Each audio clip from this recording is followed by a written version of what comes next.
naghatag ang atong mga pagbasa karon, labi na ang ebanghelyo o unsa gyud di ay ang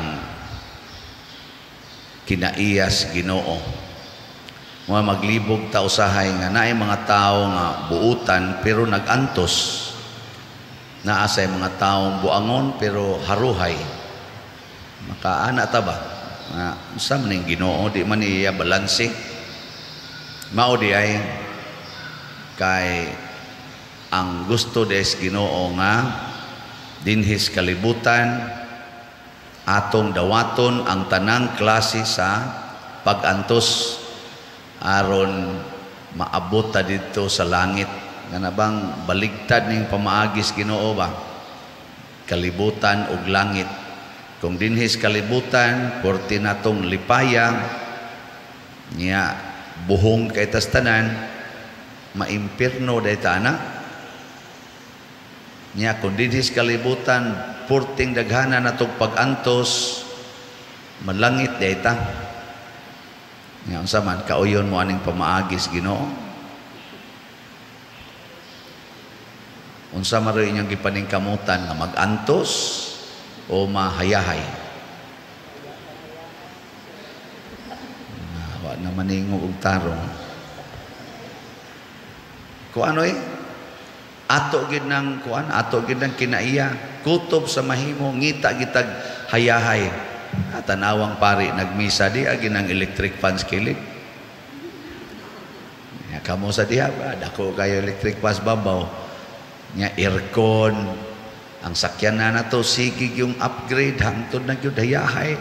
Hayahay gyud. Mga balay automatic na ang gate. Gusto kita anang mga hayahay lang baka na maglingkod-lingkod lang ta, remote control ang tanang butang. CCTV, remote control. Ibutang na sa cellphone pero aron bisag asa maglakaw-lakaw makita na nimo imong balay. Hayahay gyud kayo. No? Tagurha ka buok cellphone, usa para sa asawa, usa para sa opisina. Ang hayahay gyud ba? Pero makapaimpierno dai na. In general ba? In general kana di ay kinabuhi ng haruhay, gitawag nato in quotation og kadato dinhis kalibutan, makapaimpierno. Sige lingi ay mong tupad ing na makapaimpierno ng kadato. Magi na lingi aba ing na makapaimpierno ng kadato. Kay ugway mo pahinumdom nato ani basin unya ba matud pas dato amahan. Kung di gid na katabok si Lazaro diri nako diri aring impierno, paulialan na dito sa amo kay tuwa pa koy 5 ka igsuon nga pareha sad nako og kinabuhi. May na lang mapasidan-an to sila, dili to sila mapunta diri. Nitubag sad si Abraham, dili gyud na mahitabo nga mutuo sila basta na ay patay nga mabuhi.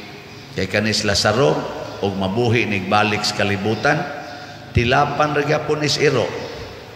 Nya kinsa may mutuo anang tao nga gitilapas iro, ang nuka na puno ang lawas sa nuka, kinsa may mutuo ana? Lisod magimog tuo suwaling padersiano nga wa ginay nuka kaayo. Inyo pa mangganing sawayon, inyo pa mangganing ikiha. Nya kana pa bas Lazaro nga napuno ang lawas sa nuka, kay inigsod ni Lazaro balik sa kalibutan, nuka mangyapoy iyang lawas. Nakisa may mutuo ana, inigtanaw la, oh, abi na kong namatay ning tawhana mo ana ra to katong mga igsoon. Abi na kong namatay, buhi pa man din panuwang dako. O ana ra. Nya moingon dis Lazaro, ang inyong igsoon na impierno sa dugmukon kuno nang oni mo diyang buanga ka yaw ka diha, takal kag yaw. Mo na ingon ang Ginoo, way mo tuo na ipatay mabuhi, patyo na nagbalik sa kalibutan. Mo na si Jesus wa na gyud mo balik diri. Isip buhi. Ilansang ra gyapon balik sa cross. Gani karon magwali tag parte Ginoo, ilansang manggani sa cross. No? Unsa may buhaton? Matod pa ni Abraham, ug di gyud sila maminaw ni Moises ug sa mga propeta nya sa ato rong panahon, sa mga pari ug sa mga magsasangyaw, mga ibanghilista, di gina sila bisag na apay patay mabuhi, di gina sila mag-usab. So mao nay atong timan-an, ang makapaimpierno mao ang kadato, ang makapalangit ang pagkakabos, ang pagkalipay kaayo dinis kalibutan makapaimpierno na, ang pag-antos dinhis kalibutan makapalangit. Ikaw niya pa der og naa mi daghang kwarta, dili na di mi ani malangit. Mo na gisugo ni Kristo, ibaligya ang tanan ug ang halin ihatag ngadtos mga kabos. Gibuhat na ni St. Francis, ni San Roque, tanang mga santos nagbuhat ana. Ikaw na bilingi ay mong tupad. Yung na saman, andam na ka nga imong ihatag ang imong bahandi nga rin ako. Ikaw na bilingi na. Sige. Ingka, di sa tingali na daghang kay mo rason ani. Di sa tingali na tinuod pa diroy nga ibaligya gyud, di man na literal. Kuan lang ba kanang basta lang gud ka manggiloyon ka, dili gyud. Tinuod gyud na literal man o dili literal, tinuod gyud na nga ang ato gyud buhaton ang bahandi ipanghatag gyud ang tanan. Si Lazaro gani ang iyang bahandi nuka, gihatag yun niya sa mga iro. Mga iro ba? Paborito biyanas iro ang nuka. Masiging tilap ang mga iro. No to, nauna yung kamatay si Lazaro kay nakuan man to rabies sa iro. Kay kuan man na, kanang open wound ko na. Niya, siging tilap ang mga iro. Di patay yung kuan niya. Katong dato, nawahi itong kamatay kay kolesterol man to iyang namatyan. Or diabetes baka to. Ay sige man siya kaon. Na kuan siya naputlan pating itos tiil. Gichap-chap pa to ba? Or na ICU pa to, butangan diri daghan kayong mga sa tawagan ng mga devices nga para di mamatay kuno, pero patay lang gyapon. Kay giatake pa man tong dato. No, Why siguro na paralyze pa to, hiwi ang ba, sige pa to gana. Agas ang laway. Nya, kuman patay na yun. Pero Lazaro, muagi tilapan na si Iro, patay na yun.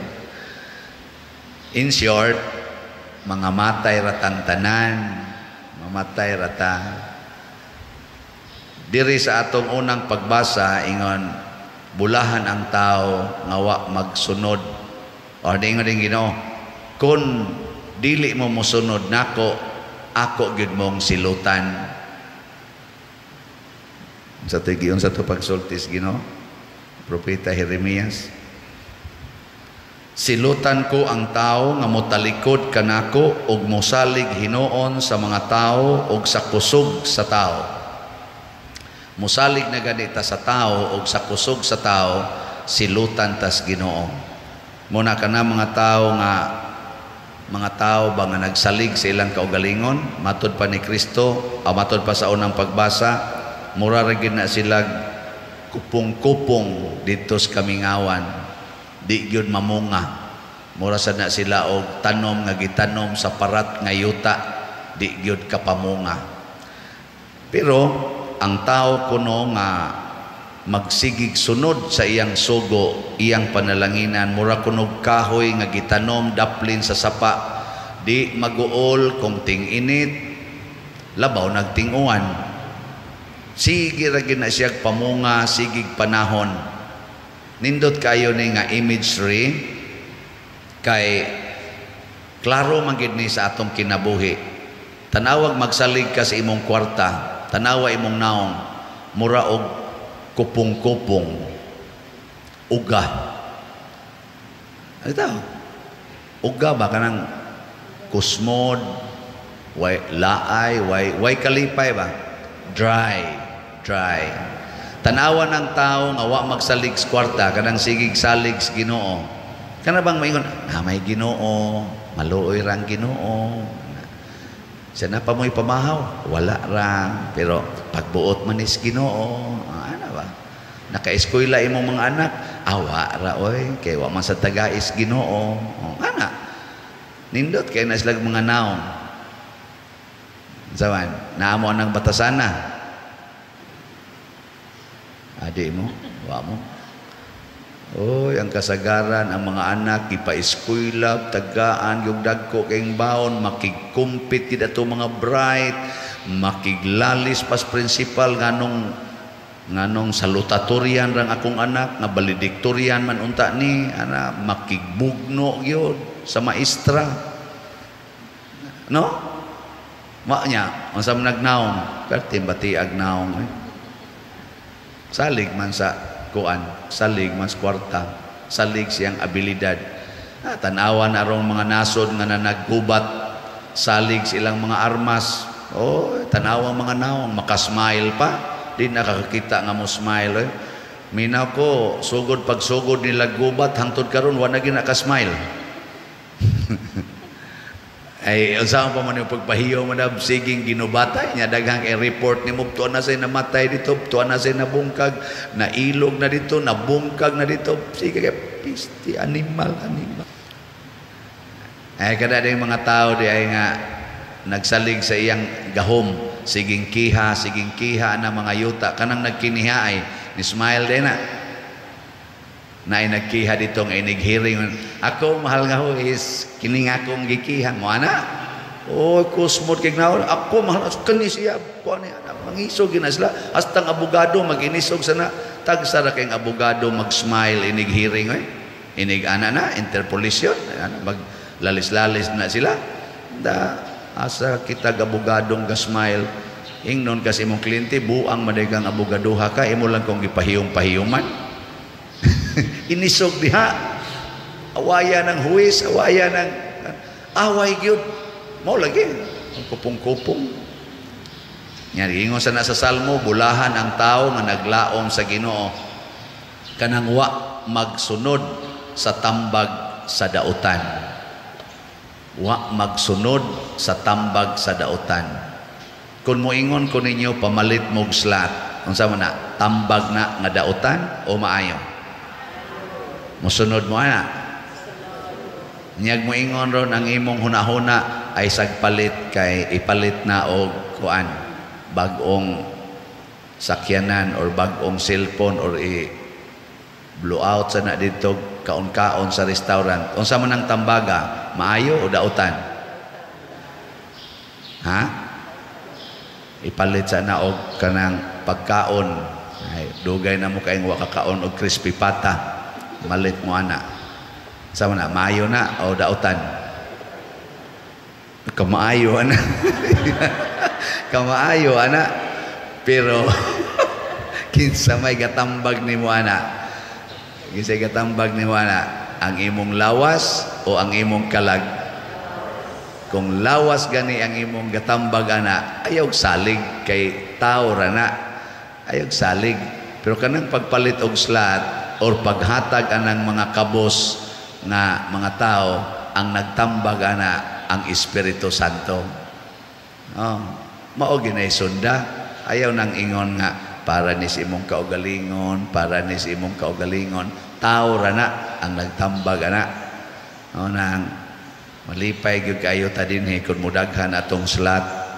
Gahapon ang atong halin sa atong SBF dag niabot na og 7,829 kaslats. Pakpak. Daghan ang naminaw sa tambag sa Ginoo. Pero naapa may 68,171 kaslats. Paminaw mo sa tambag sa Ginoo kamong wapa maminaw. Basin baya, moabot ang panahon, igatubang natos Ginoo, kupong-kupong ray dating nato. Or murara taog yuta nga parat ilabay ra ngadtos layo. Basin baya wa gyud ta maminaw, mumho raman untay gipangayo sa simbahan kanang slot, mumho man ni. Gamay ra gud ni 500 ra gud ni per slot. Mumho ra gid ni ikumparar sa imong grasya nga nadawat sa Ginoo matag adlaw, no? Or matag buwan, mumho ra. Pero di ka muhatag sa mumho nganhi sa pobre nga katilingban, pobre in relation sa ato karong proyekto. Kay wa tay enough nga kwarta pagtukod aning atong kumbinto nga mo kantidad og mga 35 million. Pero kung kitang tanan manghatag og mumho, basin og mahimo ning 12 kabukag nga pahan or pagkaon. Muna ang atong gilauman. So panghatag na mog mumho or slot aron nga dili mo magsigig pangayo og sa tubig didto sa impyerno. Wa na ra bagay mo hatag. Pero manghatag mo og mumho katong dato nang hatag patog mumho ni Lazaro, ana magkuyog ito sila dito kumbira sa langit. Sige, katong manghatag og mumho padayon tas misa.